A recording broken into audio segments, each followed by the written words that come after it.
विक्रम सिंह जी से यहाँ पर पूछना चाह रही हूँ कि जेल के जो रूल हैं वो क्या कुछ कहते हैं, और जहां तक तिहाड़ की हम बात करें तो वो तो दिल्ली सरकार के ही अंडर आता है, और सौरभ भारद्वाज तो खुद ही ये कह रहे होते हैं कि जेल में तो मौज है सबकी, तो किसी को जेल जाने से डरना नहीं चाहिए। लेकिन फिर पता नहीं सीएम साहब किस कोठरी की बात कर रहे हैं। लेकिन सर, मैं आपसे जेल के नियमों को थोड़ा सा जानना चाहती हूँ कि जो आम कैदी होते हैं और जो वीवीआईपी कैदी होते हैं उनके लिए क्या नियम अलग होते हैं? हिमानी जी, जेल के जो नियम है वो बिल्कुल स्ट्रक्चर्ड है और आज के नहीं है। इंडियन प्रिजन्स एक्ट 1894 1994 नहीं, 1894 के अंतर्गत उसमें कार्रवाई होती है। आपने सुना होगा कि वीआईपी प्रिजनर्स को एक कैटेगरी अलग होती है, जिनको उनके भोजन, जिनकी चिकित्सा व्यवस्था और थोड़ी सी सुविधाएं और दी जाती हैं। वर्तमान परिप्रेक्ष्य में उप मुख्यमंत्री सिसोदिया जी ने, पूर्व उप मुख्यमंत्री सिसोदिया जी ने जो मांग की थी भगवत गीता, एक रजिस्टर और एक कलम की, वो न्यायालय ने मांग ली है। और इसका निर्णय, सबसे बड़ी बात यह है कि इसका निर्णय दिल्ली सरकार ही करेगी, क्योंकि ये जो निर्णय है ये न्यायालय का है, जुडिशियल कस्टडी है। ये कोई पुलिस कस्टडी नहीं कि पुलिस कस्टडी ने हवालात में रख दिया और उल्टा टांग दिया ना। ये जुडिशियल कस्टडी है, पूरी कस्टडी न्यायालय के अधीन है। और दिल्ली जेल, तिहाड़ जेल, जहां भी जिस जेल में सिसोदिया जी हैं वहां के प्रशासन के अंतर्गत हो। उन्होंने एप्लीकेशन दिया और वो पूरे जेल प्रशासन में, आप देखें, सीसीटीवी से आच्छादित है। सुकेश चंद्रशेखर की घटनाक्रम के बाद पूरी सीसीटीवी से इसको आच्छादित कर दिया गया है, जिससे किसी तरह की कोई वहां पे दुर्व्यवस्था ना हो।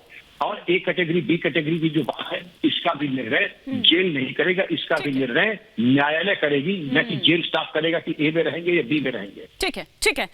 लेकिन सैयद जवाद जी, आप बहुत देर से रिएक्ट करना चाह रहे हैं, लेकिन मैं ये समझना चाह रही हूँ कि क्या फिर से विक्टिम कार्ड खेला जा रहा है? हर बात पर विक्टिम कार्ड, इलेक्शन हो तो विक्टिम कार्ड, मेयर ना चुना जाए तो विक्टिम कार्ड, डिप्टी मेयर ना चुना जाए तो विक्टिम कार्ड, उधर स्टैंडिंग कमेटी की बात करें तो उसमें विक्टिम कार्ड, अब ये फिर विक्टिम कार्ड, ये क्या हो रहा है? हिमानी, देखिए, ये जो मैं देख पा रहा हूँ, आम आदमी पार्टी और भारतीय जनता पार्टी दोनों एक दूसरे के ऊपर जो है विक्टिम कार्ड खेलने में एक्सपर्ट है।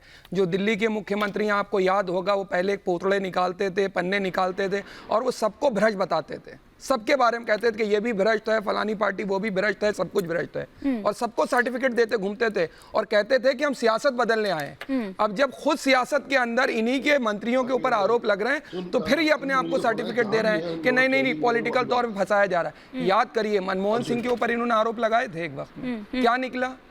और भारतीय जनता पार्टी उसी अन्ना आंदोलन के ऊपर पैर रख करके सत्ता में आई थी 2014 में कि हम जो है भ्रष्टाचार के खिलाफ हैं। वो भी यही कह रहे थे भ्रष्टाचार, उनका तो उदय था, लेकिन ये मूल भ्रष्टाचारी लोग खास तौर से भारतीय जनता पार्टी में मौजूद हैं। उनके पास ना आज आपने पाला बदल लिया ना, दोनों के ऊपर आ रहा हूं मैं, दोनों के जा रहे हैं। इसमें नुकसान बता रहा हूं किसका है। इसमें दिल्ली के जनता का सबसे बड़ा नुकसान है, वो भी बताता हूं कैसे। और ये भारतीय जनता पार्टी के अंदर जितने आप देखेंगे विपक्ष से लोग आए, चाहे वो हेमंता बिश्व शर्मा हो, उसके बाद अभी देखिए आप मुख्यमंत्री बनाए गए हैं महाराष्ट्र के, उनको देख लीजिए, तमाम जितने लोग देख लीजिए, वो थे चक्की पीसिंग एंड पीसिंग रात में हो रहा था मुंबई में, देखा भ्रष्टाचारी एनसीपी के, वो रात में उठे, उन्होंने कहा अरे ये तो सरकार बदल गई, ये साहब कौन सा जादू हुआ। तो वो बताते कैसे वॉशिंग मशीन के अंदर आई है भारतीय जनता पार्टी की, जितने भी आरोप लगे होंगे, जितने भी चीजों को तो नहीं लगे। तो ये लड़ाई झूठ वर्सेस झूठों की है, झूठ वर्सेस झूठों की लड़ाई है। संगीत रागी जी से